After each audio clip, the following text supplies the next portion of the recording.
Do they think that the person wrote the note while that he's in the house waiting for you guys to come home? John Douglas said nobody could write a 3-page ransom note after murdering a child. Okay, so that's done earlier. Their warped brain is going crazy. And he said that note was written before.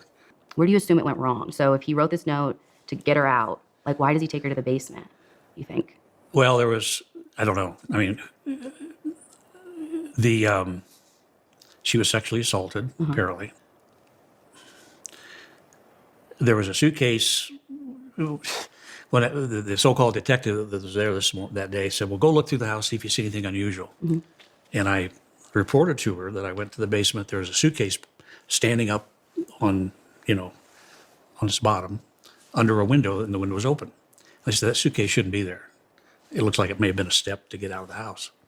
And apparently they found, and I don't know this for a fact, but there's so much information out there, you don't know what's right and what's wrong, but they apparently found fibers from JonBenét's clothing in the suitcase, along with a doll or something.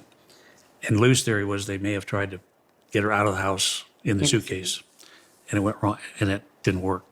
I don't know. When you first saw the window, because you had gone down initially, but you said when you first saw the window, you didn't think to mention it. No, I did immediately. Yeah. The window was open, and it had a pane broken in it, and the suitcase propped up underneath. And I told Linda Arndt, the detective, I said, look, that suitcase should not be there. And you told her this before you guys found JonBenét? Yeah. I said, maybe that window was broken by me. I don't know, but it shouldn't have been open, and that suitcase shouldn't have been there. And of course, the police came out and said, well, a human couldn't get through that window. Well, I did it. Lou Smith did it. I saw Lou Smith. It's crazy. Example. They were so focused on convicting Patsy or me that nothing else mattered. And then in January, they had sent some evidence in for DNA sampling, and the report came back middle of January. We've recovered unidentified male DNA from JonBenét's clothing. Does not match anyone in the family. John, Patsy, and Burke are excluded. Yeah, the first one I think that they found, it was from a blood spot in the underwear, and it was her blood, but it was what they determined, at least based on enzymes like saliva within the blood spot. Those are the first things that they tested and ruled the family out. Right. Well, the police kept that a secret from the DA for 6 months because it conflicted with their conclusion. It's like, holy crap, what do we got to do about this? Because it's the first question the defense attorney would ask is, whose DNA is that? Oh, we don't know, but it doesn't matter. Well, it does matter. Male DNA found in a sexual assault case is a huge clue. And to discount it is absurd.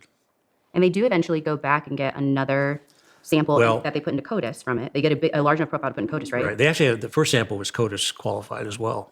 A new DA came in and set up her own investigative unit on this case, took the case away from the police.